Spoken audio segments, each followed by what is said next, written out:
சேலம் சிவராஜ் சித்த வைத்தியசாலை தமிழ்நாட்டில் அனைத்து மாவட்டங்களிலும் மருத்துவ முகாம் தொடர்ந்து நடைபெற்று வருகிறது. மேலும் விவரங்களுக்கு www.sivarajsiddha.com. 2 ஸ்பூன் போதும் உங்க பிரச்சனைகளை கட்டுப்படுத்த. லயன் டேட் சிரப் தினமும் 2 spoon lion date syrup. Lion date syrup 10 inch முறுக்கு மந்த்ரா கடலை எண்ணெயில நானே பண்ணுது ஒரு சேலஞ்ச். உங்களால இந்த மாதிரி முறுக்கு செய்ய முடியுமா? மந்த்ரா கடலை எண்ணெயில முறுக்கு செஞ்சு பாருங்க. ஓகே. தொழிற்சாலை மற்றும் கிடங்குகளுக்கு தேவையான உலகத்தரத்திலான பஃப் கிளேடிங் அண்ட் ரூஃபிங் ஆர்டர்களுக்கு Pioneer Cold Store and Cladding Private Limited. மேலும் விவரங்களுக்கு 9500126500. சிறப்பு நேர்காணலில் இன்று நம்மோடு இணைந்திருப்பவர் மூத்த பத்திரிகையாளர் திருமிகு ரங்கராஜ் பாண்டே அவர்கள். சார் வணக்கம். வணக்கம். அண்ணா பல்கலைக்கழகத்தில் ஒரு மாணவிக்கு நடந்த பாலியல் அத்துமீறல் தமிழ்நாடு முழுக்க பெரிய அதிர்வலைகளை ஏற்படுத்தியிருக்கு. எல்லா அரசியல் கட்சியினரும் முன் வந்து அதில் உரிய நடவடிக்கைகள் எடுக்கப்படணுங்கிற விஷயங்களை சொல்லிட்டு இருக்காங்க.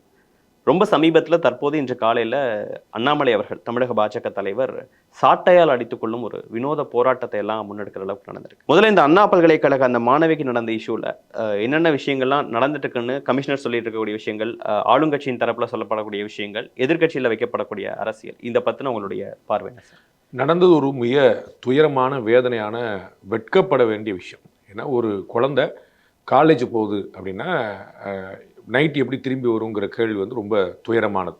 அதுவும் காலேஜ் யூனிவர்சிட்டி கேம்பஸ்குள்ளேயே அப்படிங்கும்போது வந்து அது இன்னும் ஒரு பெரிய துயரமானது. நம்ம வந்து அதுதான் நம்ம குழப்பம்.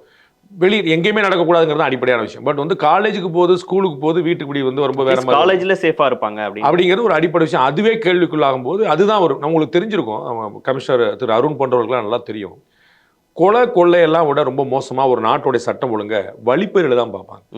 அது வந்து அதுதான் ரொம்ப முக்கியம். ராபரின்னு சொல்லுவோம் பார்த்தீங்களா, அவங்க வந்து அவங்கள்ட்ட கேளுங்களேன். ராபரி வந்து ஆக்சுவலாக ஒரு பெரிய பஞ்சாயத்து கிடையாது. அது வந்து கம்பேரிட்டிவ்லி கொலை வந்து பெருந்துயரம், பாலியல் முடிச்சு ரொம்ப அவமானம். அதை தாண்டி வந்து வழிப்பறி தான். ஏன் அப்படின்னா நடமாடுற வாய்ப்பே இல்லாமல் போகுது. ஏன் செயின் பறிப்புலாம் பெருசாச்சுன்னு யோசிச்சு பாருங்க. செயின் பறிப்புங்கிறது 8 பவுன் நாளைக்கு சம்பாதிக்கலாம் அப்படின்னு நம்ம ஏன் விடல? செயின் பறிப்பு ஏன் கதறோம்னு யோசிக்கிறேன். ஒருத்தர் ரோட்டில் நடமானா செயினை பிடிக்க பிறகு நடமாட முடியலை அப்படிங்கிறத கேள்வி. அதுதான் வந்து முக்கியமானது. அதுதான் இந்த இடத்துல ஒரு காலேஜ் யூனிவர்சிட்டி கேம்பஸ்க்குள்ள ஒரு பொண்ணு உட்கார முடியல. அப்போ வந்து இந்த மாதிரி ஒரு சிக்கல் வருதுங்கிறது ரொம்ப அடிப்படை. இதை காவல்துறை 24 ஹவர்ஸில் கைது பண்ணிட்டாங்க. அது சரி. நம்ம வந்து காவல்துறை சைடில் என்ன லேகிங் நம்ம பார்க்குறோம். என்னுடைய தனிப்பட்ட கருத்துலன்னா இந்த தடுப்பு நடவடிக்கைகள் ரொம்ப தீவிரமாக இருக்கும். இதுதான் ரொம்ப முக்கியம். நம்ம வந்து குற்றவாளிகள் கண்டுபிடிச்சாலும் நம்ம காவல்துறை எப்பவுமே பெட்டராக தான் இருக்குது. அதில் எந்த குழப்பமும் கிடையாது. ஆமாம், அது வந்து அது அந்த விஷயம் நடக்காமல் இருக்கிறதுக்கு வந்து நம்ம வந்து அதுதான் வந்து இந்த குற்றப்பதிவேடுன்னு நினைக்கிறோம். ஏன் நீங்கள் ஒருத்தர் வந்து ஹிஸ்ட்ரி ஷீட்டர்னு சொல்கிறீங்க? ஏன் ஒருத்தர் குற்றவாளின்னு போடுறீங்க? ஏன் ஒரு பதிவேடு மெயின்டைன் பண்ணுறீங்க? இதெல்லாம் ஏன் நடக்குது? ஒரு ப்ராசஸ்னா நான் கண்காணிக்கிறேன் காட்டுறேன். இன்னைக்கு சிசிடிவி செல்ஃபோனில் நிறைய விஷயங்கள் வந்துருச்சு. அவங்க அருணோட அறிக்கையில் சயின்டிஃபிக்காக நாங்கள் கண்டுபிடிச்சு கொண்டு வந்தோம். இந்த முன்னாடி இந்த விஷயம்லாம் கிடையாது. அப்போ தான் இந்த கொண்டு வரப்பட்டது. அப்போ வந்து ஒருத்தனை விடவே கூடாது, கண்காணிச்சிடணும். திரு கமிஷனரே ஒத்துக்கிறாரு. 20 கேஸ் அவர் மேல இருக்கு. அப்ப 20 கேஸ் இருக்கக்கூடிய ஒருத்தர் 6 கேஸ்ல கன்விக்ட் ஆனவர். சோ வந்து அது வந்து உண்மையாவும் கூட. சோ வந்து ஒரு மேல அலிகேஷன் வந்து போடுறது மட்டும் தினேஷ் ஒருத்தர் கம்ப்ளைண்ட் பண்ணாங்க அப்படி இல்லை. இது வந்து ஃபேக்சுவலா இருந்திருக்கு. அவர் ஹிஸ்டரி ஷீட்டர் தாங்கிறத ஒத்துக்கிறார். அப்ப கண்காணிக்கப்பட வேண்டியவரா இல்லையான்னு யோசிக்கும். 2019 அவர் மேல கேஸ் இல்லை அப்படின்னு சொல்லி சொன்னா 2019 இன்னும் கூடுதலாக கண்காணிச்சு மற்ற கேஸ்ல வந்து 14 கேஸ்ல கன்விக்ஷன் என்னாச்சு? அதை யோசிக்கணுமா இல்லை? 19 அவர் மேல கம்ப்ளைண்ட் இல்லை, சூப்பர், திருந்திட்டாருன்னே வச்சுக்கிடுவோம். 19க்கு முன்னாடி 13 6 வருஷ காலத்துல 20 கேஸ் இருக்கு. அவர் தானே சொன்னாரு. அந்த 6 வருஷ காலத்துல இந்த இப்ப 6 கன்விக்ஷன் தவிர மிச்சம் 14 கேஸ்ல என்னாச்சு? ஒரு ரங்கராஜன் நரசிம்மன் ஒரு வீடியோ போட்டாருன்னா விரட்டி கைது பண்றோம். உங்களுக்கு புரியுங்களா? உங்களுக்கு அவர் எங்கேயும் தப்பிச்சு போக மாட்டார். அவர் போற இடம் கிடையாது. அவர் இங்கே தான் வாழ்ந்தவனு இருந்தாலும் அவர் வந்து ஒரு கொடுங்குற்றவாளி. அவர் பண்ண கிரைம் வந்து நான் ஏற்கனவே பலமுறை சொன்ன போல திரு ஆர் ராசா மேலேயோ கனிமொழி மேலேயோ செந்தில் பாலாஜி மேலேயோ சொன்ன ஒரு டெக்னிக்கலான விஷயம். அதை வந்து அவர் வந்து அங்கே ப்ரூவ் பண்ணால் அந்த விஷயங்கள் எதுவுமே அழியாது. அவர் போட்ட வீடியோ அழியாது. எதுவுமே அப்போ வந்து தடயங்கள் வந்து மாற்றப்படுறதுக்கான வாய்ப்பே கிடையாது. ஒரு 1000 ரூபாய் கொள்ளடிச்சா அதை நீங்க தான் கொள்ளடிச்சா யாரா கொள்ளடிச்சாலும் ப்ரூவ் பண்ற கஷ்டம். ஆனா ரங்கராஜன் நரசிம்மன் அவர் சேனல்ல அவர் போட்ட வீடியோ வந்து குற்றமா இல்லையாங்க ரொம்ப தெளிவா முடிஞ்சு வச்சுக்காத நீதிமன்றம் சொன்னா அவரை வந்து தூக்கில போட்ட முடியாது, எந்த குழப்பம் இல்லை. ஆனா அவருக்கு வந்து 1 ஜியருக்கு 3 ஜியர் மேல கம்ப்ளைண்ட் வாங்கி ஒவ்வொரு கம்ப்ளைண்டா லேட்டா வந்து ரெஜிஸ்டர் பண்ணி அதுக்கு லேட்டா கைது பண்ணி அவர் ஜெயில இருந்து வரவனா பாக்குற ஒரு முயற்சி இருக்குல்ல, ரொம்ப சாதாரணமா சவுக்கு சங்கர் கேஸ் நடந்து நம்ம பார்க்கணும். நான் வந்து அது குற்றம் வழக்கு தொடுக்கணும், எனக்கு மாற்று கருத்தே இல்லை. வழக்கு தொடுக்கணும் கேள்வி நான் எப்பயுமே மாட்டேன். ஆனா பல முறை சொல்லியிருக்கேன், உங்களுக்கு தெரிஞ்சிருக்கும். ஆராசா கைதுக்கு தான் சொல்லியிருக்கேன். நான் வந்து உடனே இந்த கேஸ்ல ரங்கராஜன் நரசிம்மனுக்கு அவர் நினைச்சிடக்கூடாது. ஆராசா, கனிமொழி, செந்தில் பாலாஜி வரைக்கும் அரவிந்த் கெஜ்ரிவால் வரைக்கும் நான் சொல்லியிருக்கேன், கைது எந்த பிரயோஜனமும் படாது. எனக்கு யார் ஓடி இந்த குரூப் யாருமே ஓடி போறது இல்லை. கனிமொழி ஓடி எங்க செய்வாங்க? அவங்க அரசியல் வாழ்க்கை எங்க இருக்கு? ஆராசா போச்சுன்னா எங்க போவார் அவர்? அவங்களுக்கு அரசியல் இங்கே தான். நம்ம கார்த்திக் சிதம்பரம் உட்பட அவர்களுக்கு வாழ்க்கையே இங்கே தான் இருக்கு. ஆனா அவர்களை கைது செய்யறதுக்கு எவ்வளவு பெரிய முனைப்பு காட்டுறாங்க. அப்ப இவர் வந்து என்ன செஞ்சிருக்கணும்னு கேட்கிறேன். அதுதான் இப்ப இவர்கள் தான் கொடுங்குற்றவாளிகள். இவர்கள் தான் சமூகத்துக்கு முன்னாடி இந்த மாதிரி ஒரு அஃபெண்ட் அவர்கிட்ட இல்லை அப்படிங்கிறத கமிஷனர் பேசுறாங்க. அப்ப எந்த அஃபெண்ட் பண்ண ஒத்துக்கிடுவீங்க? அவர் பண்ணிருக்கார் 16 குற்றங்கள் நிரூபிக்கப்படாம இருக்கு, தண்டனை வழங்கப்படாம இருக்கு. அந்த 16 குற்றங்கள் என்ன விஷயம் தான் நான் கேட்கிறேன். அப்ப நீங்க வந்து ஒரு தடவை குற்றம் பண்ண பிறகு அடுத்த ஃபாலோ பண்ணுவீங்களா? இது எல்லாமே நீங்க சொன்ன ஸ்டேட்மெண்ட், நான் கண்டுபிடிச்ச ஸ்டேட்மெண்ட் கிடையாது. புரியுங்களா? 20 வழக்கு இருக்கு, 19 வரைக்கும் பண்ணிருக்காரு, 13 ஆரம்பிச்சிருக்காரு, 6ல கன்விக்ஷன் ஆயிருக்கு, 14 கன்விக்ஷன் ஆகல, 14 ஏன் கன்விக்ஷன் ஆகல நான் கேட்கிறேன். அப்போ வந்து காவல்துறை வேலை அது தானே, அவர் குற்றவாளிக்கு தண்டனை வாங்கி தருவது தானே. நான் முதல்ல தடுப்பு சொன்னேன், அது நடக்கல, முடிஞ்சு வச்சு. கைது பண்ணிட்டீங்க, 2ஆவது பார்ட் சூப்பர், 3ஆவது பார்ட் ஒன்று இருக்கே அவருக்கு. அவர் வந்து உங்களுக்கு ஏற்கனவே அறிவிக்கப்பட்ட குற்றவாளி தானே, உங்களுக்கு தெரிஞ்ச குற்றவாளி தானே, அப்ப நீங்க வைக்கல. அப்பதான் திரு அண்ணாமலை சொல்லக்கூடிய இந்த அரசியல் பின்புலம் பயன்படுதோ, ஒரு அரசியல் பேக்ரவுண்டோட நின்றுட்டாருன்னு அவர் வந்து நம்ம தொடர்ந்து காவல்துறை அஞ்சுவாங்களோ. நான் முடிச்சிடறேன் முதல் அதெல்லாம் வந்து நம்ம அந்த கேள்வி வைக்க வேண்டாம். அவர் திமுக காரரா இல்லையாங்கிற கேள்வியே வைக்க வேண்டாம் நான் சொல்லுவேன். அது ரொம்ப வெட்ட வெளிச்சம் சார். நான் அப்ப பாருங்க, திமுகல எவனோ ஒருத்தன் செய்யற குற்றச்சாட்டுக்கு ஸ்டாலின் குற்றம் சாட்டுவது அபத்தம். அது நல்லா புரிஞ்சுங்க. அது நான் நரேந்திர மோடிக்கு சொல்லுவேன், ஸ்டாலின் சொல்லி எனக்கு தயக்க முடியும். இவன் இந்த பாலியல் வன்முறையில் ஈடுபட்டான, அதனால நீங்க ஸ்டாலின் அவர்களை லா அண்ட் ஆர்டருக்கு பொறுப்புன்னு உள்துறை அமைச்சர் பொறுப்புன்னு கொண்டு வரலாம், திமுக தலைவரும் பொறுப்பை கொண்டு வரக்கூடாது. நான் தான் உங்களுக்கு புரியுங்களா? யாரோ ஒருத்தர் ரோட்ல அவர் வந்து 2 கோடி தொண்டர்கள் அவர் பொறுப்பெடுக்க முடியாது. இந்த நியாயம் ஒன்று மனசுல வேணும். அதை நான் சொல்ல. ஆனா திமுக தொண்டரை இல்லை சொல்லி போய் சொன்னீங்கன்னா மேல மாட்டிப்பீங்க. அப்ப நீங்க வந்து மறைக்கிறதுக்கு முயற்சி பண்ணி இன்னும் வரும். காவல்துறைக்கு ஒரு தர்மசம் கிடையாது. புரியுங்களா? காவல்துறை ஒரு பொலிட்டிக்கல் பார்ட்டியா இல்லையாங்கிற கவலை இல்ல. Across political party we will do அவர் டியூட்டின்றாங்க. ரொம்ப தெளிவு. அவர் முரசொலியில வந்திருக்குது, போட்டோ போட்டு, அது நிறைய ப்ரூஃப் இருக்கு, அதை ஓரமா விட்டுருங்க. சோ 3ஆவது பார்ட் ஒரு குடுங்குற்றவாளி ஊர்ல சுத்திட்டு இருக்காரு, அவரை வந்து காட்டாம நீங்க ரங்கராஜ நரசிம்மர் பின்னாடி சுத்திட்டு இருக்கீங்க. இதுதான் முக்கியமான பாயிண்ட். 4வது பொலிட்டிக்கலா எதிர்க்கட்சிகள் வந்து அரசியல் பண்ணுவாங்க. அதுல ஒரு 2 எக்ஸஸ் இருக்கும், 2 ரொம்ப மிகைப்படுத்தல் இருக்கும், டேட்டா பேக்ரவுண்ட் இருக்காது, எல்லாமே இருக்கும். அதெல்லாம் புரிஞ்சுக்கிறது. அப்படிதான் பண்ணும். தமிழக முதலமைச்சர் ஸ்டேட்மெண்டே இருக்கு, அரசியல்வாதிகள் அரசியல் பண்ணாம அவியலா பண்ணுவாங்க. கரெக்டான ஸ்டேட்மெண்ட் பண்ணணும். ஆளுங்கட்சி இதை டிஃபெண்ட் பண்ண கிளம்பினா பெரிய வருத்தமா இருக்கு. அவர்கள் வந்து இதுல நடக்கிறது உங்களுக்கு தெரியும். திரு ஆர் எஸ் பாரதியோட பேட்டியை நீங்க எடுத்து பாருங்க. அவர் வந்து எதிர்க்கட்சிகளை விமர்சனம் பண்ணி நிற்பாட்டார். இந்த நடந்த சம்பவம், துன்பியல் சம்பவம், ஏற்க முடியாத சம்பவம், காவல்துறை நடவடிக்கை எடுக்கும், விரைவில் தண்டனை வாங்கி தரும், அங்க நிக்கணும். அதை தாண்டி நீங்க அரசியல் பண்றீங்க, அதை தாண்டி நீங்க வந்து டிராமா பண்றீங்க, அதை தாண்டி நீங்க ஜோசியர் சொன்னார், இதெல்லாம் என்ன கணக்கு? எந்த சம்பவத்தில் நீங்க இதெல்லாம் பேசுறீங்க? இதை வந்து நீங்க வந்து நிர்பயா கேஸ்ல பேசிருக்கீங்களா? இது வந்து கொல்கத்தா பாலியல் வன்முறை வழக்கில் நீங்க பேசிருக்கீங்களா? இன்னொரு வழக்கில் நீங்க பேசுவீங்களா? அப்போ வந்து நம்ம அரசு நடக்குதுனால நீங்க என்ன பேசுவீங்களா? இதை எப்படி நீங்க ஜஸ்டிஃபை பண்ணீங்க? அதை நாங்க காவல்துறை நடவடிக்கை எடுத்து ஏன் நீங்க நடவடிக்கை முன்னாடி எடுக்கல? ஆமா, 70 கேமரால வந்து 18 கேமரா ஏன் ஓடல? 14 அது ஏன் ஓட? அதுக்கு என்ன செய்வீங்க? இதெல்லாம் யார் கேட்பா? நீங்க நான் என்னுடைய பெட்ரோல் அங்கேயே நிற்கிது, பெட்ரோல் எனக்கே கேட்டிருக்கா, 16 கேமரா ஒர்க் எனக்கே கேட்பா. சிசிடிவி சாதாரண வாட்ச்மேன் வரும்போது நம்ம எல்லாத்துக்கும் பேரா கைது பண்ணி சொல்ல போலீஸை கண்காணிக்கிறீங்களா? நீங்க போய் பீட் போலீஸ் கேள்விப்பட்டிருப்பீங்க. அந்த பீட் போலீஸ் போய் அந்த இடத்துல போய் கைது பண்ணி போலீஸ் சந்தேகப்படுமா? இல்ல, எல்லாத்தையுமே ஸ்க்ரூட்டனைஸ் பண்ணிக்கிறதுக்கு நம்ம வந்து ஃபுல் ப்ரூஃபா இருக்குது. அப்ப 70 கேமரா ஓடுதுப்பா, இந்த கேமரா ஓடுதாப்பா, ரெக்கார்ட் பண்ணிங்களா? ரெக்கார்ட் பண்ணி எத்தனை நாள் சேவ் பண்ணி ஒருத்தர் கேட்டு இருந்தாலும் பிரச்சனை கிடையாது. 14 கேமரா ஒர்க் பண்ணலாம் கண்டுபிடிச்சிருக்கலாமே. ஓகே, நல்ல வேலை வேற கேமரா ஒர்க் பண்ணிச்சு கண்டுபிடிச்சது. இல்லன்னு என்ன இருக்கும்? ஒரு பேச்சுக்கு 10 கேமரா இருந்துச்சு, 8 கேமரா ஒரு பண்ணலாம், அந்த மிச்சம் 2 கேமரா இவர் விழல என்ன இருக்கும்? குற்றவாளி இல்லைன்னு சொல்லியிருப்பார்ல. அப்ப எவ்வளவு பெரிய ஆபத்து போய் இருக்கும். இன்னைக்கு காவல்துறைக்கு ஒரு நம்பிக்கை இருக்குது, நம்ம வந்து கண்டுபிடிச்சலாம். அப்ப இதுதான் சொல்ல அரசியல்வாதிகள், அதுவும் ஆட்சியில் இருக்கிறவங்க. சார் நீங்க டிஃபென்ஸ் சைட்ல இருக்கீங்க, நீங்க பதில் சொல்ல வேண்டிய இடத்துல இருக்கீங்க, உங்களை தானே கேள்வி கேட்பாங்க. இதுக்கு நம்ம வந்து சந்திரபாபு நாயுடு கேட்க முடியாதுல்ல. அப்ப நாம இன்னும் பொறுப்பா இருக்கணும். நம்ம வந்து இல்லங்க நாங்க கண்டுபிடிச்சிட்டோம் விட மாட்டோம், இதை நாங்க வந்து அரசியல் பண்ண விரும்புறாங்க வேற ஒன்று. நீங்க பேட்டி கொடுக்கறதுக்கான அதிகாரம் இருக்கு, பேட்டி கொடுக்காம இருக்கிறதுக்கான அதிகாரம் இருக்கு, பதில ஸ்கிப் பண்றதுக்கான எல்லாமே இருக்குல்ல. அப்ப நீங்க இந்த மாதிரியான பதில்களை சொல்றீங்க, அரசியல்வாதி நோக்கி திசை திருப்புறீங்க அப்படின்னு என்ன அர்த்தம்? ஊடகத்தில் ஒருத்தர் விவாதம் பண்றாரு, அந்த ராத்திரி அந்த 10 மணிக்கு இந்த பிள்ளை எதுக்கு போகுதுன்றார். இதெல்லாம் நம்ம மனசாட்சி வேண்டாமா? இதை தான் நான் சொல்ல நியாயப்படுத்துற முயற்சி. அப்ப ராத்திரி 10 மணிக்கு போனா பாலியல் ஒன்று செய்யலாமா? ராத்திரி ஷோ இதுக்கு சினிமா வச்சிருக்கீங்க, சினிமா போக கூடாதா? சினிமா போனா பொண்டாட்டியோட புருஷனோட தான் போகணுமா? இது என்ன ஆப்கானிஸ்தான் தாலிபான் அரசா நடக்குதுங்க? வெளியே போகக்கூடாது, தனியாக போகக்கூடாது. என்ன நம்ம சுதந்திரம் இல்லையா? நடமாட்ட உரிமை இல்லையா? பெண்களுக்கு இல்லையா? ஆண்களை என்னைக்கா கேட்டுருவோம், ராத்திரி 12 மணிக்கு எங்கடா சுத்துறேன்னு? அண்ணா 2 மணிக்கு சாப்பிட்றதுக்காக போய் நிற்கிறான் அவ்வளோ பெரிய கூட்டத்தில், ஏன்டா சாப்பிட வந்து யாரா கேட்குறோமா? இது என்ன அநியாயம்? அப்போ ஒரு பெரும் தப்பு நடந்துருச்சுன்னா அந்த தப்புக்கு நம்ம வந்து பொறுப்பேற்று ஐயோ இப்படி நடந்துருச்சு என்னுடைய ஆட்சியில் அப்படி கவலைப்படாம அண்ணாமலை அப்படி பண்றாரு, அந்த பொண்ணு ஏன் இங்கே போச்சு, காவல்துறை, this is what justification is. உடனடியா நடவடிக்கை எடுத்ததுங்கிறத நீங்களும் அந்த புள்ளியில இருந்து ஏத்துக்கிறீங்க. பட் சுற்றி இருக்கக்கூடிய மற்ற அனைத்து அரசியல் கட்சிகளும் டெஃபினட்டா இதுல வந்து அரசியல் பண்ணுவாங்கிறது புரிஞ்சுக்க முடியுது. ஆனா அவர் திமுக காரங்கிறனால காப்பாற்ற வேலைகள் நடக்குது, இன்னும் பின்னாடி வேற ஏதோ அரசியல் ஆதாயங்கள் இருக்கா, இல்ல காப்பாற்ற முயற்சி நடக்குதாங்கிறது வழக்கூடிய லாஜிக்கல் நம்மளால சொல்ல முடியும். அது இப்ப சொல்ல முடியாது. ஆனா அண்ணாமலை அவருடைய கவலை என்னவா இருந்துச்சு, அதை நான் உடம்புறேன். அண்ணாமலை நான் ஜஸ்ட் அவர் கோர்ட்டுக்கா பண்ணல, நான் என்னன்னா அவர் திமுக ஆளுங்கட்சியோட நான் சொல்றேன், அவர் உதயநிதி ஸ்டாலினோட நிப்பாரு, மா சுப்பிரமணியத்தோட நிப்பாரு, லோக்கல்ல தான் இருக்கு. அவர் வந்து யார் வேணாலும் போட்டோ எடுத்துக்குவாங்க.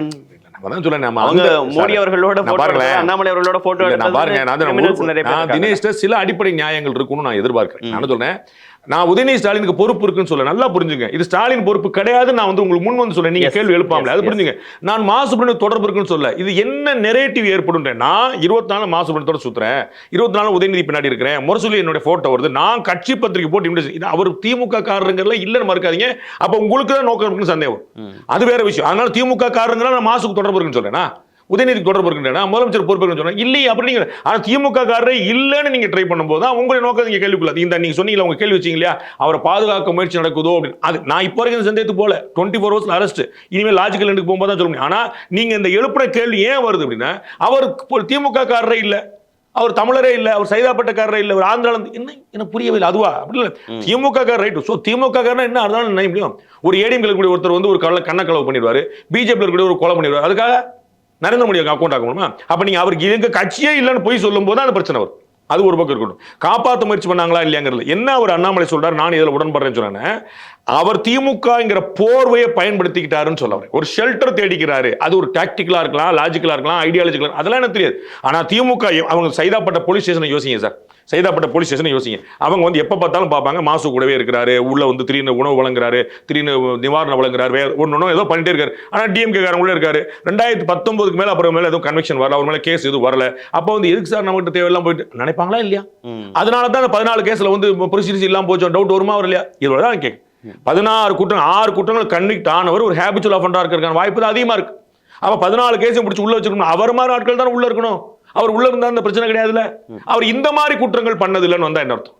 இப்போ எஃப்ஐஆர் லீக் பண்ணிட்டாங்க, டெஃபினட்டா அது ரொம்ப தப்பான ஒரு விஷயம். லீக்கேஜ் நடந்திருக்குங்கிறதுல எந்த மாற்றமும் இல்லை. அத கமிஷனரே அப்படிங்கிறாரு. அது ஓகே, அதான் டெக்னிக்கல் கிழிச்சுங்கிற அப்புறம் சொன்னாங்க. அப்புறம் ஏன் எஃப்ஐஆர் போட்டீங்க? எஃப்ஐஆர் லீக் ஆனதுக்கு ஏன் எஃப்ஐஆர் போட்டிருக்கீங்க? எஃப்ஐஆர் லீக் ஆனதுக்கு ஒரு எஃப்ஐஆர் போடாதுங்கிறது ஒரு பேசிக்கான இல்லங்க. எஃப்ஐஆர் லீக் ஆனதுக்கு ஒரு எஃப்ஐஆர் போட்டிருக்காரு.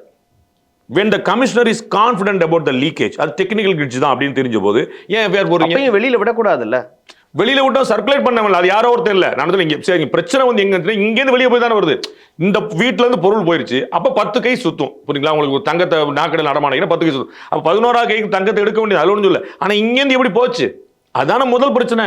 அங்கதான கிரைம் வந்து அவர் விமன் இல்ல செக்சுவல் ஹராஸ்மென்ட் இந்த மாதிரி கேஸ் பண்ணும்போது ஆட்டோமேட்டிக்கா அது லாக் ஆயிடும். எனக்கு தெரியல, அதனால ஐ ஷுட் நாட் கமெண்ட். எனக்கு அது ஆட்டோமேட்டிக் அண்ணாமலை அவர்களோட ஆட்டோமேட்டிக் லாக், அந்த ஆட்டோமேட்டிக் லாக்னா டெக்னிக்கல் கிளிட்ஜ் எப்படி வரும் நீங்க சொல்லணும்.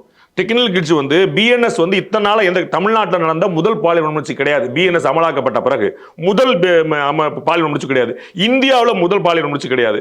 பிஎன்எஸ் அமலாக்கி ஏன் எங்கேயுமே லீக் ஆகல? எப்படி இங்கே லீக் ஆச்சு? நான் டெக்னிக்கல் கிளிட்ஜ்னே ஒத்துக்கிட்டேன். நான் அப்படி கமிஷனர் சொன்னது நான் உண்மை ஒத்துக்கிட்டேன். ஏன் கேஸ் போடுறீங்க? அப்பயும் வெளியில யாரும் அதை சொல்ல முடியாது சார். அவங்களுடைய தகவல்கள், மூணாவது நடவடிக்கைகள், மூணாவது டெக்னிக்கல் கிளிட்ஜ் சொல்லிட்டீங்க, கேஸ்ல என்ன ஜட்ஜ்மெண்ட் வரும்? நீங்க தான் ஐஓ, நீங்க சொல்லிட்டீங்க தீர்ப்பு என்ன வந்துருச்சு அப்படின்னு. அப்புறம் எப்படி விசாரணை நடக்கும்? அந்த காவல்துறை அதிகாரி என்ன செய்வாரு? ஐயா சொல்லிட்டாங்க டெக்னிக்கல் கிளிட்ஜ், அப்ப நம்ம யார் அரெஸ்ட் பண்றது? மொத்தத்தையும் முடிச்சு விட்டீங்கன்ற. அதான் நான் டெக்னிக்கல் ஏற்கிறேன்னு திரும்ப சொல்றேன். நான் இல்லை, ஏன்னா எனக்கு டெக்னிக்கல் தெரியாது, அது ஆட்டோமேட்டிக் லாக்னு கமிஷனரே சொல்றாரு. அப்போ ஆட்டோமேட்டிக் லாக் எப்படி வந்துச்சு அடிப்படையான கேள்வி. அப்புறம் வந்து டெக்னிக்கல்ஸ் இருக்கு, பிஎன்எஸ் மாத்தினால தமிழ்நாட்டில் முதல் வழக்கில் நீங்க ஒத்துக்கிறீங்க, இந்தியாவில் முதல் வழக்கில் நீங்க ஒத்துக்கிறீங்க, இந்தியாவில் முதல் லீக்கேஜ் நீங்க ஒத்துக்கிறீங்க, எல்லாமே நீங்க ஒத்துக்கிட்டீங்க. அப்புறம் வந்து நம்ம அப்புறம் எஃப்ஐஆர் ஏன் போட்டீங்க? டெக்னிக்கல்ஸ் நீங்க ஏன் சொன்னீங்க? எஃப்ஐஆர் போட்டவர் என்ன கண்டுபிடிப்பாரு? இத்தனை கேள்விக்கு பதில் தர வேண்டியது. அந்த எஃப்ஐஆர் வந்து ரொம்ப மோசமா எழுதியிருக்காங்க, இப்படியா எழுதுவாங்கன்ட்டு அண்ணாமலை அவர்கள் ரொம்ப கோவப்பட்டு நேற்று நான் வந்து அந்த எஃப்ஐஆர் பார்க்கல. இந்த காரணங்களுக்காக எனக்கு மனசு ஒப்பல முதல்ல. ரெண்டாவது வந்து அவர் சொன்னது உண்மையா இருந்தா வருத்தத்துக்குரியதான். நான் நிறைய எஃப்ஐஆர் வந்து எழுதப்படுறத கண்ணால பார்த்திருக்கேன். நான் வந்து ரிப்போர்ட்டரா இருந்து வந்தவன், நான் நேர மேலேருந்து குச்சி நான் பேட்டி எடுக்க வந்தவன் இல்லை. நான் 16 வருஷம் தரையில் இருந்தவன், மதுரையில், சேலத்தில், கோயம்புத்தூர், சென்னையில் தரையில் இருந்தவன். நான் நிறைய கிரைம் பீட் நான் பார்த்தவன். போலீஸ் கமிஷனர், சென்னை கமிஷனர் உட்பட நான் தமிழ்நாடு முழுக்க பல கிரைம் பீட் பார்த்தேன். ஸோ இந்த எஃப்ஐஆர்கள் எப்படி எழுதப்படும் தெரியும். தினமலரில் எங்கள் நிறுவனருடைய ஆசிரியர் மேல் வழக்கு வந்த பல சந்தர்ப்பங்கள், நான் ஒரு 100-200 சந்தர்ப்பங்கள் என்னுடைய நினைவிலே இருக்குது. எஃப்ஐஆர் விபத்துகள்ல மற்ற இடங்கள்ல நிறைய. அது எப்படி எழுதப்படும் எனக்கு தெரியும். இது எழுதப்பட்டது திரு அண்ணாமலை அவர்கள் சொன்னது போல அந்த வாக்கியங்கள்லாம் இருந்துச்சுன்னா கட்டாயமா ஒரு உள்நோக்கம் இருக்கு. ஆனா அருண் அவர்கள் குறிப்பிடுறாரு, எஃப்ஐஆர்ங்கிறது அவங்க என்ன சொல்றாங்களோ, என்ன பாதிப்புகளை நான் ஃபேஸ் பண்ணேன்னு சொல்றாங்களோ அப்படியே எழுதுறது தான். அதுல தலைவர், அதாவது எளிமையாக போகணும். அதாவது பாதிப்பு என்ன அப்படின்னு கொண்டு வர விரும்புறீங்களா, பாதிப்புக்கான சந்தர்ப்பத்தை நான் ஏற்படுத்தி கொடுத்தேன்னு சொல்ல வரீங்களா? நீங்க பாருங்க, நான் திரும்ப அண்ணாமலை அவர்கள் சொன்னது போல நான் தனியாக இருந்தேன், காதலுடன் இருந்தேன், முத்தம் கொடுத்து கொண்டிருந்தேன். இதெல்லாம் வந்து பாத்தீங்கன்னா இது புரோக்கிங். அப்பதான் இந்த மாதிரி பொது விவாதங்கள்ல அந்த பொண்ணு எதுக்கு அங்க போச்சு, அந்த பொண்ணு எதுக்கு போச்சுன்னு கேள்வி அங்கதான் வருது. நீங்க பாலியல் உணர்ச்சிக்கிற மட்டும் வெளியே வந்துருந்துச்சுன்னா இந்த கேள்வி யாரும் கேட்க மாட்டாங்க. பொது வெளியில் இந்த விவாதம் ஏன் வைக்கிறாங்க? இன்னொருத்தர் வந்து அந்த பொண்ணு எதுக்கு அத்தனை மணிக்கு அங்க போச்சுங்கிற கேள்வியை வைக்கிறார். இது வெளியே வர போய் தானே அதுதான் சார் சம்பவம் நடந்த இடம். இது நிர்பயாவுக்கு நடந்துச்சு, இந்த குழந்தைக்கு மட்டும் இல்லை, நிர்பயாவுக்கு நடந்துச்சு. அதுதான் நடக்கக்கூடாதுன்ற. அப்ப நீங்க ஒரு குழந்தை அங்க போச்சு பேசிட்டு இருந்துச்சு, அந்த குழந்தை அங்க போச்சு, அது வந்து பாலியல் உணர்ச்சிக்குள்ளாயிருச்சு, அப்போ வந்து என்ன பிரச்சனை கேஸ்ல விசாரிப்போம், நீதிமன்றம் சொல்லணும், அப்படிதான் நின்றுக்கணும். அந்த இடத்துல வந்து அது விவாதம். நீங்க அவருடைய தரப்பு வழக்கறிஞர் ஒருத்தர் இருப்பார்ல, யாரு ஞானசேகரனுக்கு ஒருத்தர் வழக்கறிஞர் இருப்பார்ல, அவர் அங்க விவாதிக்கட்டும், அவங்க அது நீதிமன்றம் போட்டும், அவர் அங்க கேட்கட்டும், அதெல்லாம் பண்ணட்டும். நம்ம அவர் வந்து இந்த கேள்வி எழுப்பட்டும், நீதிமன்றங்கள் அந்த கேள்வி எழுப்பலாம். நம்ம வந்து பழைய விதிப்படத்தில் காமெடியா பார்த்துருப்போம், நம்ம நீ எங்க போன ஒரு ஸ்டார் இருந்துச்சு, அந்த நீதிமன்றங்கள்ல 100 வாதங்கள், அவருக்கு அந்த உரிமை இருக்குது, சட்டம் கொடுத்துருக்கு. ஆனா நீங்களே முன்னாடி எடுத்து கொடுத்துட்டீங்கன்னா அது அவங்களுக்கான டிஃபென்ஸ் சைடுக்கு நீங்க எடுத்து கொடுத்த மாதிரி ஆயிருது. அதாவது நீங்க வந்து இதை வந்து இது மறைக்கிறது இல்ல, தேவையற்றது. இப்போ ஒருத்தர் மேல எஃப்ஐஆர் போடும்போது சார் நான் பார்த்துருக்கேன், சொல்றேன், அவருக்கு மனைவி, குழந்தைகள், அவங்க படிக்கிற படிப்பு, இவருடைய எஜுகேஷன் குவாலிஃபிகேஷன், அவங்களுடைய வருமானம், அவருடைய கமெண்ட், நிறைய டீட்டெயில்ஸ் சொல்லுவாங்க. Completely unnecessary. ஒரு நீடு இருந்தா போகணும். இப்போ வந்து ஒருத்தர் காக்னிசன்ல ஒர்க் பண்றாரு, காக்னிசன்ல திருட்டு நடந்திருக்கு, அப்ப அவர் நான் காக்னிசன் நிறுவனத்தில் வேலை பார்க்கிறேங்கிற தகவல் எசென்சியல். புரியுங்களா? எந்த வீட்டு அட்ரஸ் எசென்சியல். எனக்கு 3 குழந்தை இருக்கு, எனக்கு 2 பொண்ணு இருக்கு, அதெல்லாம் அன்னெசரி, அதுக்கு சம்பந்தமே கிடையாது. புரியுங்களா? அப்ப குற்றத்துக்கு சம்பந்தமான விஷயங்கள் ஏன் போடுறீங்க? இவ்வளவுதான் கேள்வி. அப்ப நம்ம வந்து அது எஃப்ஐஆர் எப்படி எழுத முடியும்? நீங்க வந்து நான் சார் எல்லாத்தையும் விசாரிக்க வேண்டாமா, எனக்கு வயசு, ஆண், முகவரி, ரைட், ஓகே. வேலை பார்க்குற நிறுவனமே தேவையில்லை. நான் அது வேலை பார்க்கறது தொடர்ந்து அங்க கட்சியின் தேவை. நீ கட்சி போடுவீங்களா? அவர் திமுக காரன் போடுவீங்களா? எஃப்ஐஆர்ல திமுக காரன் ஒரு வரி இருக்குமா? திமுக காரர் தானே, இல்ல எந்த கட்சி, பிஜேபி இருக்கட்டும், ஏன் சம்பந்தம் இல்லை உங்களுக்கு? புரியுங்களா? அப்ப சம்பந்தம் இல்லாத தகவலை போட மாட்டீங்களா? இவ்வளவுதான் நான் சொல்ல. அப்ப அந்த குழந்தை பாதிப்புக்குள்ளானது, அவ்வளவுதான். அவர் நான் திரும்ப சொல்ல, நான் எஃப்ஐஆர் பார்க்கல, அவர் சொன்னது உண்மையாக இருந்தால் அது வந்து வருத்தத்துக்குரியது. கட்சிகள் கடந்து எல்லாரும் இதுல வந்து டெஃபினட்டா அந்த பொண்ணுக்கு நீதி கிடைக்கணும், அந்த ஞானசேகரன் நடவடிக்கைகள் எடுத்து உரிய தண்டனை வாங்கி தரணும் அப்படிங்கிற விஷயங்கள்லாம் சொல்றாங்க. ஆனா அதுல ஒரு எல்லை கடந்து அரசியல் ஒண்ணு பண்றாங்களா எதிர்கட்சியினர்? நீங்க இந்த மாதிரியான விஷயங்கள்ல எல்லை கடக்கிறாங்களா? அவர் உட்படுதுங்களேன். எது கரெக்ட்னு யார் சொல்ல முடியும்? உண்ணாவிரதமா, ஆர்ப்பாட்டமா, சாலை மறியலா, ரயில் மறியலா, பொதுக்கூட்டமா, போராட்டமா, எது சரின்னு யார் சொல்ல முடியும்? ஒவ்வொருத்தரும் ஒரு மாதிரி பண்றாங்க. காலி கூடங்களுடன் மறியல், சரிங்களா, அரசியல்வாதி முற்றுகை, இதுல எது மையடிப்பு, சகதி, எது சரின்னு சொல்லுவீங்க? ஒவ்வொன்றும் ஒரு போராட்டம் முறை. நம்ம வந்து ஸ்ட்ரைக் பண்றோம், வேலை நிறுத்தம் சட்டம்னு ஒரு நீதிமன்றம் சொல்லுது, வேலை நிறுத்தம் பண்ணுன்றோம், வேலை நிறுத்தத்தினுடைய அடிப்படை உரிமைன்னு சொல்றோம், எது சரின்னு. ஆனா இது போன்ற விஷயங்கள் எல்லை கடக்கலாம். நடந்தது எல்லை கடந்த விஷயம். ஒரு குழந்தைய வந்து காலேஜ் கேம்பஸ்ல இருக்க முடியாதுங்கிறது வந்து ஒரு எல்லை கடந்த விஷயம். ஒரு not commander law and order அதுல வரவே வராது. அப்ப அவ்வளவு மோசமா லா அண்ட் ஆர்டர் இருக்குங்கிற வச்சு அப்ப வந்து எல்லை கடந்த போராட்டம் எப்படினாலும் பண்ணலாம். நம்முடைய நோக்கம் என்ன? கவனத்தை ஈர்க்கிறது. நான் உங்களுக்கு எளிமையான கேள்வி. கொல்கத்தால மார்ஜிகர் மருத்துவமனையில் பாலியல் உணர்ச்சி வந்து நடந்தது முதலுக்கு கிடையாது. அதற்கு முன்னாடி 100 நடந்திருக்கு, அதுக்கு பின்னாடி 100 நடந்திருக்கு. ஏன் அது ஹைலைட் ஆச்சு? அவர்களுக்கு வலிச்சது ஹைலைட் ஆச்சு. அப்ப அண்ணாமலைக்கு வலிக்குது, எதிர்கட்சிகள் வலிக்குது, ஹைலைட் பண்றாங்க, அவ்வளவுதான். அப்ப முன்னாடி எங்க போனீங்க, பின்னாடி? இது என்ன கேள்வி? எப்ப பண்ணாலும் சந்தோஷமே, ஏன் இது வரைக்கும் பண்ணலன்னு வருத்தம்னா போடுவேன். எதிர்கட்சியினர் போராட்டம், பாஜகவினர் போராட போகும்போது அரெஸ்ட் பண்றாங்க. அதிமுகவோட போராட்டத்துல ஜெயக்குமார் உள்ளிட்ட முன்னாள் அமைச்சர்களை அரெஸ்ட் பண்றாங்க. அனுமதி வாங்காம போராடுறது தப்பு, நாங்க வந்து அனுமதிக்கப்பட்ட இடங்கள்ல போராடுங்கன்னு சொன்னோம் அப்படின்னு கமிஷனர் அதுக்கு ஒரு விளக்கம் கொடுக்குறாங்க. அனுமதிக்கப்பட்ட இடங்கள்ல இதுல போய் வள்ளூர் கூட்டத்துல போறாங்க, சந்தோஷமா செய்ய போறாங்க, மாட்டேன்னு ஏன் சொல்ல போறாங்க? அவங்களுக்கு தேவை இன்னைக்கு அரசாங்கம் திட்டுறதுக்கு ஒரு வாய்ப்பு, நல்லா திட்ட போறாங்க. அதுல நமக்கு என்ன கிடைச்சு? அதன் மூலமாக இந்த கோபம் வடிஞ்சிருக்கும். அது வடியறதுக்கு வாய்ப்பு கொடுக்காம போல இப்ப அடுத்த போராட்டம் வந்துருச்சு. இன்னைக்கு தமிழ்நாடு முழுக்க ஒரு ஆர்ப்பாட்டம் நடத்தியிருந்தா, பாஜக நடத்தியிருந்தா, திரு அண்ணாமலை பத்து பாஸ் நேத்தா நீங்க ஆர்ப்பாட்டம் நடத்தல, இன்னைக்கு என்ன பிரச்சனை கேட்டிருக்கலாம். ஆர்ப்பாட்டம் நடத்த விடல, நான் ஒரு ஆர்ப்பாட்டம் பண்றேன், இதை நீங்க எப்படி தடுப்பீங்க? நான் வந்து அடுத்தவங்களுக்கு ஒன்று, நான் என் வீட்டு வாசல்ல நான் நடிச்சுக்கிறேன், என்ன செய்வீங்க? இப்போ உலக கவனம் பெற்றுச்சு. அதற்கு காரணம் உங்களுடைய ஐடியா தான்.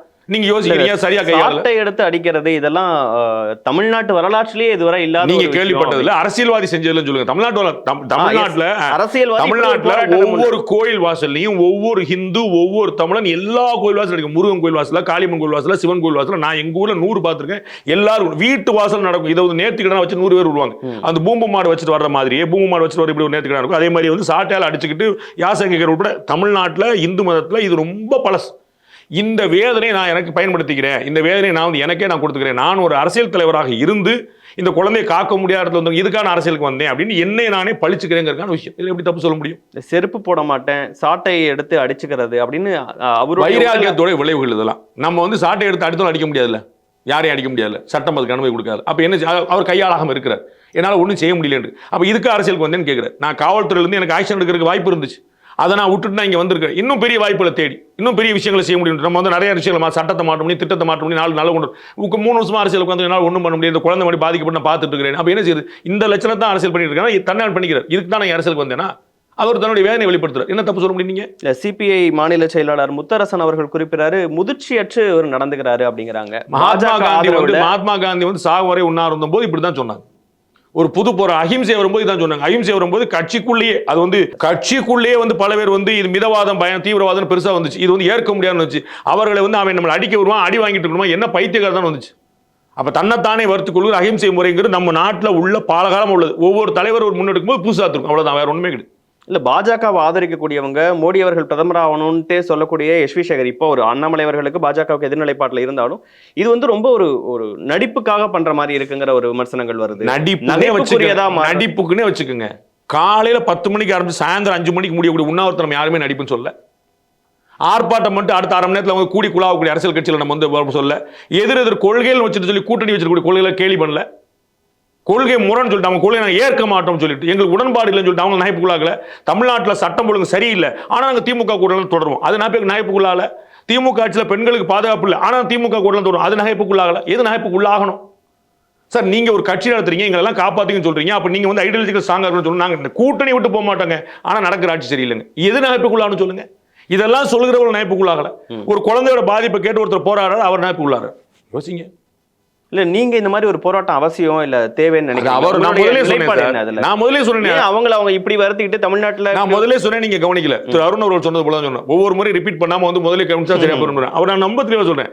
அது அவர் ஒரு வழிமுறை. நாம என்ன ரயில் மறியல் பண்ணாங்க, சாலை மறியல் பண்ணாங்க, காலி குடங்கள் ஆர்ப்பாட்டம் பண்றாங்க, சாணி அடிக்கிறாங்க, மை அடிக்கிறாங்க. நம்ம எதை நம்ம சரி சொல்ல முடியும், எதை தப்பு சொல்ல முடியும்? அவர் ஒரு முறை நம்ம அனுமதிக்கப்படக்கூடாதுன்னு அதுல உடன்படுறேன். தமிழிசை அம்மா சொல்றாங்க, என்ன வந்து ஆர்ப்பாட்டம் பண்ண போகல, 50 பேர் நெரிச்சுக்கிட்டாங்க. அது பண்ணி தானே பிரச்சனை இல்லை. நான் தான் சொல்றேன் உங்களுக்கு, அவங்க அனுமதிச்சிருந்தாங்கன்னு நாமளே பார்த்து கேள்வி எழுப்பிருக்கலாம். நான் உங்களை தான் சொல்றேன். அவர் சார் தமிழ்நாடு முழுக்க இந்த ஆர்ப்பாட்டம் பண்ணிட்டீங்க, வானதி அக்கா பண்ணாங்க, தமிழிசை அக்கா பண்ணாங்க, நயனார் பண்ணார், இல்லை ஊர் புறம் பண்ணி, அப்புறம் நாளைக்கு என்ன சார் நீங்க அப்படின்னு அப்படி கேள்வி எழுப்பலாம். எங்கேயுமே போராட்டம் பண்ண விடல. அப்ப நான் என்னங்க பண்ண ஒருத்தர் பண்றாரு, நியாயம் இருக்குது. அப்ப இந்த முறை ஒவ்வொருத்தருக்கும் ஒரு வழிமுறை இருக்குது. அடுத்தவங்களை தொந்தரவு பண்ணா நியாயமற்ற நான் சொல்லுவேன். புரியுங்களா? நான் என்ன கேட்டீங்கன்னா திரு பொன்முடி மேல வந்து சேற்ற வீசின தப்புன்னு சொல்லுவேன். அரவிந்த் கெஜ்ரிவால் மையடிச்ச தப்புன்னு, அது வந்து அநாகரிகம் நான் சொல்லுவேன். எனக்கு என்ன அடுத்தவங்களை பார்த்து இதை நான் எப்படி சொல்ல முடியும்? அது அவர் வருத்திக்கிறேன்றார். அந்த வேதனை நான் புரிஞ்சுக்கிறேன். ஒரு கவன ஈர்ப்புக்காக பண்றாரு. கவன ஈர்ப்பு தான், கவனத்தை ஈர்க்கிறதுக்கு. இன்னைக்கு உலகம் வந்து தினேஷ் எப்படி பேட்டி கேட்க வந்தாரு? இந்த கவனத்தை தினேஷோட கவனத்தை இருக்கிறதா ஒரு நோக்கம். உலகத்தின் கவனத்தை ஈர்க்க வேண்டாமா? இல்லாட்டி இன்னொரு பாலியல் சார், கோயம்பேடுல பாலியல் முடிச்சுக்குள்ளான பொண்ணு அழைக்கவழிப்பட்டு சுப்ரீம் கோர்ட்டு கேஸ் போயிருக்கா இல்லையா சார்? தஞ்சாவூர்ல பாலியல் முடிச்சுக்குள்ளான அழைக்கவழிப்பட்டு கேஸ் வந்திருக்கா இல்லையா சார்? விருநூர்ல கூட்டு பாலியல் நியூஸ் இருக்கா இல்லையா பாருங்க சார்? வேலூர்ல கூட்டு பாலியல் நியூஸ் இருக்கா இல்லையா பாருங்க சார்? செங்கல்பட்டுல ஒரு பொண்ணு தற்கொலை பண்ணிருக்காரு. இதெல்லாம் எங்க கவனம் போட்டுச்சு? அவர்கள் கேட்கிறாரு. ஆனா இப்படி இந்த ஒரு விஷயத்துக்காக இப்படி பண்றாருன்னா மணிப்பூருக்காக என்ன பண்ணுவாரு, உத்தரப்பிரதேசத்துக்காக தினம் சாட்டையால அடிச்சுக்குவாரா அப்படிங்கிற கேள்விகள் எல்லாமும் ரொம்ப நியாயம். மணிப்பூரை ஏற்க முடியுமா? நிச்சயம் முடியாதுல்ல. அப்புறம் நீங்க வந்து அதுக்கு சொல்ல இங்க சொல்லுவேன் சொல்லி ஒத்துக்கிடுவீங்களா? ஏன் ஊர்ல தப்பு நடக்குன்னு நீ அந்த ஊர்ல எல்லா ஊர்லயும் நம்பர் 1 சொல்றீங்களா? அப்ப இதுல நம்பர் 1 வரும்னு கேட்க கூடாதா? சட்டம் ஒழுங்கு பிரச்சனை சூப்பரா சொல்லக்கூடாதா? அது உங்களுக்கு தானே பெருமை. அப்ப இந்த மாதிரி சம்பவம் நடக்கலன்னு சொல்லி சொல்வீங்களா? நீ அங்க போய் கேளுன்னு சொல்லுவீங்களா? எனக்கு நியாயம் இல்லாத புரியுது. மணிப்பூர்ல குடும்பம் யார்? மணிப்பூர் முதலமைச்சர் ராஜ்நாத் ரங்கராஜ் பாண்டே 10 முறை சொல்லியிருக்காரு சார். எனக்கு வந்து குழப்பமே இல்லை. எதுக்கு அவர் பிடிச்சி வச்சுன்னா கேட்டிருக்கேன். அவங்களுக்குள்ள பாலிடிக்ஸ் அவங்க பண்ணி நான் முடியும். உத்தரப்பிரதேசம் எந்த ஊர்ல நடந்தாங்க, எந்த ஊர்ல நடக்கிற நியாயம்? இந்த மாதிரி ஒவ்வொரு சம்பவம் நடக்கும் போதும் பொள்ளாச்சியில என்ன பண்ணாங்க, இப்படி என்ன பண்ணாங்க அப்படின்ட்டு வேற மாநிலங்கள் என்ன பண்ணாங்கிற ஒரு விமர்சனத்தை ஆளுங்கட்சியினர் வைக்கிற அந்த பார்வை எப்படி? பொள்ளாச்சியில் என்ன பண்ணாங்க? 4 வருஷம் நீங்க ஆட்சியில் இருந்தீங்க, என்ன பண்ணீங்க? பொள்ளாச்சியில ஆளுங்கட்சி, அப்ப ஆளுங்கட்சியா இருந்தவங்க மறைச்சி ஏமாத்தி எல்லாம் பண்ணிட்டாங்க. வச்சுக்கோங்க, கூட்டா வச்சிருங்க. திரு உதயநிதி ஸ்டாலின் பேசவே கூடாதுன்னு திரு பொள்ளாச்சி ஜெயராமன் வந்து ஆர்டர் வாங்கி வச்சிருக்காரு. சரிங்களா? நீங்க வச்சுக்க. ஏடிஎம்கே வந்து தப்பா பண்ணுச்சு, ஏடிஎம்கே மறைச்சுன்னு வச்சுக்க. நான் அப்படி சொல்லுவேன். இன்னைக்கு இவர் சொல்ல பொள்ளாச்சி சம்பவத்தில் என்ன செஞ்சாங்கன்னு அண்ணன் கோவிசீலன் உட்பட எல்லாருமே கேட்கறாங்க. அமைச்சர் பெருமனார் கேட்கிறார். சூப்பர், 4 வருஷமா நீங்க என்ன செஞ்சீங்க? அதுல யார் மேல கன்விஷன் வாங்கி கொடுத்துருக்கீங்க? 16 கேஸ் இருக்கிற ஞானசேகரன்லையும் கன்விஷன் வாங்கி கொடுக்கல. பொள்ளாச்சி சம்பவத்தில் நேரம் அத்தனை 15 வருஷம் தண்டனை சந்தோஷப்பட்டிருப்போம்ல. அதுல 4 பேர் ஏடிஎம்கே தான் டபுள் சந்தோஷப்பட்டிருப்போம்ல. செஞ்சீங்களா? 4 வருஷம் ஒரு கேஸ் முடிக்கிற பத்தாதா? லாஜிக்கல் கொண்டு வந்தீங்களா? ஜட்ஜ்மெண்ட் வந்து நாளைக்கு வரும் சார், நம்ம வந்து லாஜிக்கல் கொண்டு வந்தீங்களா? அதுதான் நான் கேட்கிறேன். ரங்கராஜ நரசிம்மன் போகக்கூடிய நீதிமன்றம், காவல்துறை எல்லாருமே இவங்க பின்னாடி ஏன் போக மாட்டீங்கன்னு கேட்கிறேன். சட்டம் ஒழுங்கு சார்ந்த பிரச்சனைகள் தொடர்ந்து வந்துகிட்டே இருக்கு. ஒவ்வொரு முறையும் சட்டம் ஒழுங்கு சரியில்லைங்கிற ஒரு பிரச்சாரத்தை எதிர்க்கட்சியில் இருக்கிறவங்க முன் வச்சுட்டே இருக்காங்க. இப்ப என்ன செய்யணும்னு நினைக்கிறீங்க? இந்த விஷயத்துல உடனடியா நடவடிக்கை எடுத்துட்டாங்கன்னு நீங்க நினைக்கிறீங்களா? சார், தொடர்ந்து நான் சட்டம் ஒழுங்கை காவல்துறை காப்பாத்துறதுக்கு என்ன நடவடிக்கையை நான் ஏற்கிறேன் சார். அதுல வந்து எனக்கு வந்து குழப்பம் இல்லை. 24 ஹவர்ஸ்ல ஒரு அரெஸ்ட்ங்கிறது அது லாஜிக்கல் கன்விக்ஷனோட ஆஸ் தே தெம்செல்ஃப் மென்ஷன்ட் இது வந்து சயின்டிஃபிக்கா நாங்க பார்த்து அரெஸ்ட் பண்ணிட்டோம் சொல்லி சொல்றது ப்ரூஃப் இஸ் தேர் அப்படின்னு அர்த்தம். அவங்க வந்து தேர் லிட்டில் அஹெட் கான்ஃபிடண்டா இருக்கிறாங்கன்னு அர்த்தம். நமக்கு ஒரு வழக்கமா கைது பண்ணி நாளைக்கு விடுதலை ஆகிற விஷயம் இல்லை சார், நாங்க பிடிச்சிட்டோம் அப்படிங்கிற ஒரு ஹாப்பினஸ் வருது. I completely agree. நான் முதல்ல உங்களுக்கு சொன்னேன், 3ஆம் முறையா சொல்றேன், நான் ப்ரிவென்ஷன் பத்தி தான் பேசுறேன். ஒரு குழந்தை தைரியமா சாயந்தரம் உட்கார்ந்து பேசுறதுக்கான சந்தர்ப்பம் ஏற்படுத்தி கொடுக்கணும். அது இங்க இல்ல. வேலைக்கு போனா விடுதல் முடியல, பாத்ரூம் போனா விடுதல் முடியல, கல்லூரி போனா விடுதல் முடியலங்கிற நிலைமை இருக்கக்கூடாது. அதான் நான் சொல்றேன். அதனால தான் சட்டம் ஒழுங்கு கேள்வி வருது. கைது நான் சொல்றேன் சார், 2 ரைவல்ரி குரூப்ல உள்ள தடுக்க முடியாது சார். நான் பலமுறை சொல்லிக்கிறத பத்தி நான் ரொம்ப எலாபரேட்டா பேசுறேன். 2 ரவுடி கும்பல் அவங்களுக்கு ஒருத்தர் உள்ள இது காவல்துறை ஒன்றும் பண்ண முடியாது. இது ஒரு நாள் நடக்கும்னு தெரியும். ஆனா அவங்களுக்கு பாதுகாப்பு கொடுக்க வேண்டாம்னே நான் சொல்றேன். இவர் ஒரு ரவுடி, அவர் ஒரு ரவுடி. இந்த ரவுடி அவரை போட்டார், அந்த ரவுடி அவரை போடுவார். எனக்கு தெரியும். காவல்துறைக்கு 100% தெரியும். அவர்கள் பின்னாடி போய் பாதுகாப்பு கொடுக்க வேண்டாம்னு சொல்றேன். ஆனா சாமானிய மனிதனுக்கு கொடுக்கணும்ன்ற ரவுடி வர்சஸ் ரவுடில உங்களுக்கு பிரச்சனை இல்ல. Politicians with politicians rowdy versus common man. 140 காவலர்கள் ரொட்டேஷனல் முறையில அங்க இருக்காங்கங்கறாங்க. 3 ரோந்து வண்டிகள் அங்கேயே இருக்குங்கறாங்க. தொடர்ந்து பாதுகாப்புலயே இருக்கிற அதுலதான் இது நடந்திருக்கு. இனிமே இதை எப்படி என்ஹான்ஸ் பண்ணணும்னு நினைக்கிறேங்கறாங்க. நம்ம யோசிக்கணும். நீங்க வந்து எங்க இருந்தீங்கன்னு கேக்குறேன். அங்கதான் இருந்தேன் அப்படின்னு. அப்போ சம்பவம் வந்து உங்களுக்கு எப்படி நடந்துச்சு? அப்போ ஒன்று உடந்தையா இருக்கணும், இல்லை தூங்கி இருக்கணும், அப்படி அங்கே இருந்திருக்க முடியாது. இல்லாட்டி ஏதாவது ஒன்று தானே 10ல் 1 காரணம். இவ்வளவு இருந்து எவ்வளோ சந்தர்ப்பப்பட்டு நடக்குதான்னு கேட்குறாங்க. ஒரு இயல்பியான கேள்வி தானே. இதில் எப்படி நீங்கள் தப்பு சொல்ல முடியும்? அப்போ ஆள் இல்லை நடந்துருச்சு, புரிஞ்சுக்கலாம். அது ஏற்க முடியாது, புரிஞ்சுக்கலாம். ஆள் இருக்கு நடந்துருச்சு, அப்போ என்ன கணக்கு இயல்பா சொல்லுங்க. செக்யூரிட்டி இருக்குமோ நடந்துருச்சுன்னா அப்போ செக்யூரிட்டி தூங்கிட்டாரா? செக்யூரிட்டி உடந்தையா? செக்யூரிட்டி அடி வாங்கினாரா? செக்யூரிட்டி பாத்ரூம் போயிட்டாரா? ஏதோ ஒன்று நடந்திருக்கணும்ல சார். நாங்கள் அத்தனை கேமரா வச்சிருக்கோம், அத்தனை ஆள் வச்சிருக்கோம், அவ்வளவுமே நடந்துருச்சே. அப்போ இன்னும் பெரிய கேள்வியில் உள்ள ஆகிருது. ஆக்சுவலாக இவ்வளவு செக்யூரிட்டி இருந்துச்சுன்னா, அவங்க சொல்றதெல்லாம் இவ்வளவு இருந்துச்சுன்னா நடந்திருக்க கூடாது. புரியுங்களா? இவ்வளவு கண்காணிப்பு கேமராக்கள், இவ்வளவு கதவுகள், அவ்வளவு போலீஸ்கள், அவ்வளவு பேட்ரோல்கள், அவ்வளவு வாட்ச்மேன்கள், இவ்வளவு இருந்துச்சு, நடந்திருக்க கூடாது ஆக்சுவலாக. ஆனால் நடக்குது. அண்ணாமலை கேள்வி போல அவருக்கு எங்க எப்ப எப்படிங்கிறது தெரிஞ்சிருக்கு. அவர் வந்து திடீர்னு வந்து ஒருத்தர் எதிராக அவர் பாத்ரூம் போகும்போது ஒதுங்கினாரு, ஒரு ஆட்களை பார்த்தாரு, அவர் அப்படி மிஸ்யூஸ் பண்ணிட்டாரு. அப்படி இல்லை, அவர் ரொம்ப தெளிவா போயிட்டு வந்திருக்காரு. அப்ப இதுக்கு முன்னாடி நடந்திருக்குங்கிற சந்தேகத்தை எழுப்புறாரு. ஏன்னா அவர் வந்து ரொம்ப கிளியரா இருக்காரு. ஞானசேகரனுக்கு ரொம்ப தெளிவா நடந்திருக்கு, நம்ம வந்து தூக்கிடலாம் அப்படின்ட்டு. நம்ம ஒரு போட்டோ எடுத்துருவோம், அதை வச்சிரும் மிரட்டலாம். இந்த சீன் வந்து நம்ம அழகா யூஸ் பண்ணிக்கலாம். அவர் தெரிஞ்சிருக்கு. அது எப்படி தெரிஞ்சது? அப்ப அந்த எப்படி அந்த இடத்துல புழங்கினாரு? அப்ப காவல்துறை அங்க ஃபுல்லா பியூட்டிஃபுல்லான செக்யூரிட்டி பண்ணியிருந்தாங்கன்னா இந்த நடந்து எப்படி நடந்துச்சு? அப்ப எங்க லேகிங் வந்துச்சு? அதுதான் கமிஷனர் சொல்லாரு, நாங்க we will work on it. என்ன செய்ய போறாங்கன்னு பொறுத்து வந்து பார்ப்போம். சரி, ஒரு நேரம் உங்க நேரத்தையும் கருத்துக்களை பகிர்ந்து கொண்டதற்கு மிக்க நன்றி.